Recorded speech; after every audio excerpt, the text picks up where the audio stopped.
What's up, everybody? Welcome back to our mini spotlight series. I'm Jaymay Gray. So our next guest is a singer and songwriter, and she has an EP out called Love and Destruction. It's Leslie Dinicola. Stay with us. You're tuned in to AfterBuzz TV, the ESPN of TV talk. Now, let the buzz begin. What's up, everybody? Welcome back to our mini spotlight series. I'm Jaymay Gray, and I have here Leslie Dinicola. Hi. So I'm glad I got the... I feel like the applause is for me getting the last name right. I was like, we're going to get this. I was like, Dinicola, like, a little flair to it. I like a little flair. Yeah. I won't say no to that. Do people mess up your name Constantly. often? All the time. Is it a pet peeve? Because I have my pet peeves. At this point, it's really kind of more humorous. Okay. I get excited about, like, what's the new way they're going to say it now? Right. Well, because with me, like, Jaymay, it's spelled very different, Jaimi. So even family spells my name wrong, and it is a pet peeve. I know that it's very different, but I have a right to feel the way I do. Yes. So it is what it is. But welcome here. Thank you. It's for your having first me. time here. It is. All right. AfterBuzz, we're popping the AfterBuzz cherry. So we got to get into, of course, your EP, but you do so much more. We've been talking about voiceover. You can hear it in her voice. She's a voice actress. A very serious voice actress. And we'll get all into that. But yeah, like your EP, and then also you sing the national anthem at a lot of big game events. Yeah. So I want to get all into that. So let's first start with your EP, Love and Destruction. The name. Let's get into that because it's scaring me. I love love, but when you bring destruction into it, I don't know. You know, what is love without a little bit of destruction? A little bit, not a lot of it. It is a record I started working on when I was in a relationship and very happy, and was writing this collection of songs as that relationship was breaking down, and I saw, the different sides of loving a person and the different sides of you that it brings out, and there's, the good and the bad, there's the light and the dark, there's the shadows and the brightness, and I think when you give yourself to another person so completely, you automatically open yourself up to a form of emotional destruction that is very possible. That's the risk we all take. Absolutely. This one didn't work out. Yeah. I got to make a record about it. And it happens, okay? And then, you can make that coin too. But yeah, I mean, it happens with relationships. How long would you say, well, first, were you creating this EP while you were in the relationship, like using that It started, yeah. Okay. Some of the songs were during a happy time, and then others were in a very confused time, and then others were in a devastated time when I couldn't get off the couch, Yeah. It was very therapeutic. Right? I mean, it's I've sometimes taken years to get over a relationship. Yeah. I was wondering, like, how long, not that you get over it, but how long carry did it take part you of to... it with you forever. Yeah. How long did it take for you to, like, process all of that? Someone asked me this recently because Yeah. they're going through the same thing. And I remember that it took a year before I felt like me again, where I had myself to give to another person again. Whether or not I wanted to was very different. Yeah. That took more time. But, feeling like you have yourself and your identity and that you've grown from it and processed it. For me, it was a year, but I think it's different for everybody, and I think it's different depending on the length of the relationship. Absolutely. And sometimes you just need a good distraction. That might help, Exactly. But again, it's such a process. So with this EP, Love and Destruction, you have 6 tracks. So I saw Boy and Girl in there. What is maybe one of your favorite tracks on the EP? For me, Boy and Girl is a really special one because that was the turning point. That was when I knew I needed out. I needed something else. I needed to feel. I needed to express and be touched in my life by another person in a way that this relationship is not doing for me. And that was a huge realization. And this song was birthed out of that spot. Wow. Are we allowed to, do you want to sing a little snippet for us? I'd love to hear it. Acapella? I want to feel it, just like you said you did. So I want to just feel it. A simple dream, boy and girl, take me out of this world. Hold me close, feel my soul. Help me take back what he stole. Take me out, take me out, take me out of this world. Wow. You guys at home listening, give her coins. Like, for real, give her a thumbs up. That was amazing. Thank you. That was amazing. Because even just sometimes when people sing a cappella, it's like, I don't know. Yeah. No. What's going to come out of there? Tens across the board. You killed you. that. So I could definitely feel the feeling when you're singing that, help me get back what he stole. Yeah. Wow, because like you feel like that it's like literally a chunk of you that's taken out. Yeah, you feel robbed in a way. Yeah. But you never really are. Yeah. As far as, your singing style, is there someone that you look up to? There's a lot of people on that list. I'm sure. But if I had to narrow it down to one person, you would not hear it in my voice whatsoever. Okay. But I grew up always sneaking into my dad's closet and stealing his Roy Orbison records. Okay. And I just could not get enough of that man. I would sneak into my bedroom at night and play, all of them, crying. Yeah. They're just such a part of my soul and heart. I grew up singing along with him, and that's what really taught me how to sing. So you're very eclectic in your style. Oh, I would say so, yeah. Okay. I was listening to Sunny Stitt this morning. But and then Sia on the way over. Which Sia? I mean, can we just get into Sia? She's amazing. Is that a force? One of your dreams to work with Sia? Oh, for sure. That would be like the end all be all. She's such a phenomenal songwriter and performer. I mean, her voice, her writing, it doesn't get better. Sia's done everything from, Rihanna Diamonds. I mean, just her lyricism is amazing. I want to ask you, with songwriters in today's industry, I mean, we have from rappers where they get criticized if they're not writing their own raps. And then you have artists, where they get criticized if they have people help them with their record.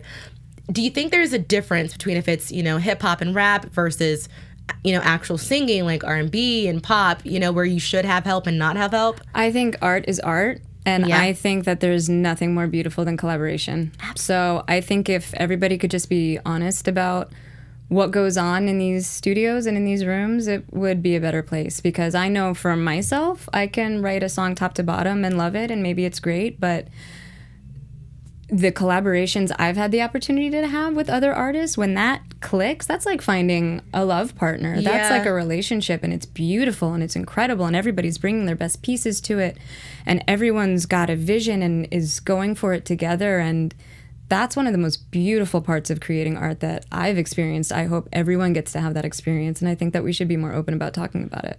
Absolutely. So you feel the same with rap as well, right? Absolutely. I mean, I agree. I mean, think about it. When you go to award shows, you have best collaboration. Yeah. And I think that's a category I'm like, that's usually the hardest one. And you want to see, who worked with who. I think that's a great way to put it, because I think they're almost a little too critical, Yeah. First of all, I don't think that criticism should enter an art workspace to begin with. I think it's a place to be vulnerable. I think it's a place to be open and to throw things out and try new things and experiment and see what happens. That's what art's for.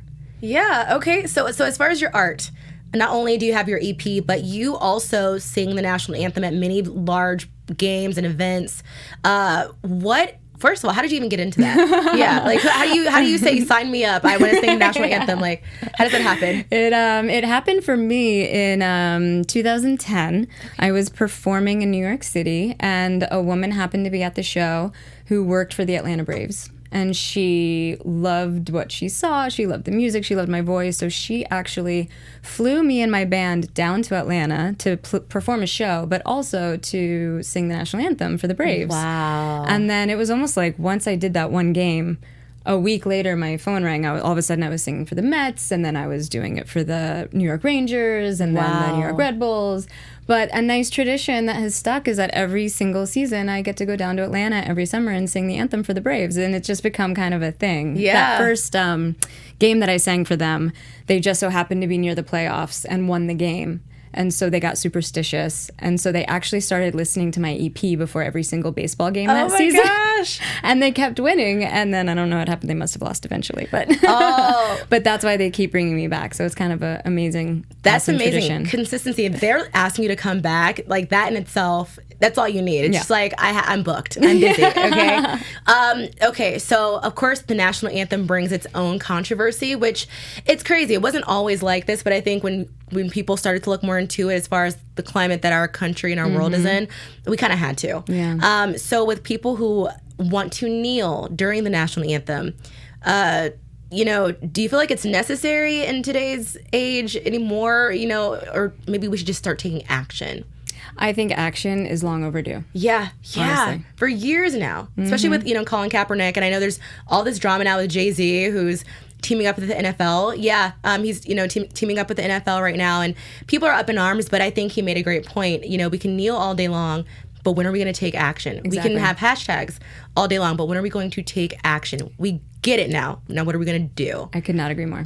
Yeah. Have you had anyone kneel during your performance at the National Anthem? Surprisingly enough, that has not affected the baseball environment, to my knowledge. I haven't noticed it. And I do remember the first anthem I flew down to Atlanta for after the kneeling became an issue. And I remember getting nervous and thinking, I had a lot of thoughts. I thought, is it going to arise? Am I going to have to face it? How is that going to make me feel? And also I started questioning myself. I was like, why am I singing this song? Is this a message that I want to be a part of? It raised a lot of concern and some introspection for me. And, what it came down to was I was at a baseball game. I grew up on baseball and my love for the sport. And this team has been very dear to me ever since I started doing this. And it was something that I was doing for them. And that's what got me through it. It didn't become political for me. Right.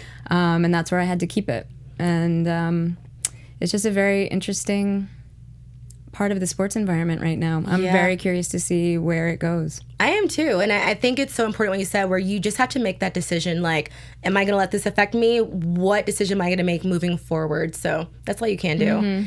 Do you ever forget the lyrics, or have you ever forgotten the lyrics? Because that is a hard song. Like, I don't think it's a song I can even audition with, because I just don't think I could do it. It's not the easiest song to sing. It's not. We've heard like Christina Aguilera, her rendition where she messed up, and she has an amazing voice. It was a pretty dang good rendition. It was. Forget a word here or there, but honestly, as a performer, I think I can speak for performers on every level, from like a middle school show to performing at the Grammys. There is so much pressure and there's so much going on. There are so many lights, there's so many people. Anything can distract you at any moment. And the first thing that falls out of your head is lyrics. I don't care if it's the national anthem. I don't care if it's a song you wrote. I don't care if it's a song you've covered a million times. When a lot is going on and you're under pressure that nobody can understand, things happen. So I think we got to go easy on everybody. You're speaking so much truth. But I think it's so true. You have to go easy on people. Now I'm like, maybe I should just be less judgmental. Yeah, we're just human, man. That's all it is. Human nature. We're all trying to do the best we can. Yeah. Well, most of us are. That's a fact. Most of us are. That's all we can do. We can't even worry about other people now. It's just like, what are you doing? You can't. You have to worry about yourself. What am I putting out into the world? Is it the best I can do? And if it's not, try better tomorrow. Do you have a favorite cover of the national anthem, like by any celebrity? Like, we know Whitney Houston is amazing. On. That's the greatest version ever done. It is. But some people forget about them. Like, I even liked Beyonce's from 2004 Super Bowl. Yeah. But they thought about Janet Jackson and the whole Nipplegate. And I'm like, but Beyonce really, she sang that national anthem. They forget about it. Did a great job. Yeah. But Whitney for sure. Whitney's definitely my number one. Hands there down. was nothing more. And it was such a moment in my childhood. I was so young. I looked up to her. I wanted to be a singer. I wanted to write my songs. And hearing her do that was like, one day I want to stand on a field and sing that song. Yeah. And now you are. Okay. See, manifestation. Look at God. So okay. I want to ask you again, so for Love and Destruction, where can people find it? It is everywhere. We've got Spotify, iTunes, my website, LeslieDinicola.com, Amazon. Yeah. Anywhere cool people are listening to music. Cool people only. All right. So did you guys know where to find her EP? So Leslie, let them know where to find you. You can find me at LeslieDinicola.com and also on iTunes and Amazon and Spotify. Yes, thank you so much for joining us. Thank you. You guys, I'm Jaymay Gray. You can find me on Twitter at It's Jaymay Gray or on Instagram at Jaymay Gray, Jaimi. We're all about the spelling. Thank you so much. Thank you so much. And you guys, Leslie Dinicola, thank you. Bye. Our founder, Keven Undergaro, and me, Maria Menounos, would like to thank you for tuning in to AfterBuzz TV. Remember, we're not just the first, we're the biggest in the world, and we're the only destination for all your favorite TV shows. Whatever you crave, we've got it. So go to AfterBuzzTV.com and check out our lineup. Buzz you later. The views expressed herein are those of the hosts only and do not necessarily reflect the views of AfterBuzz TV or its owners or principals.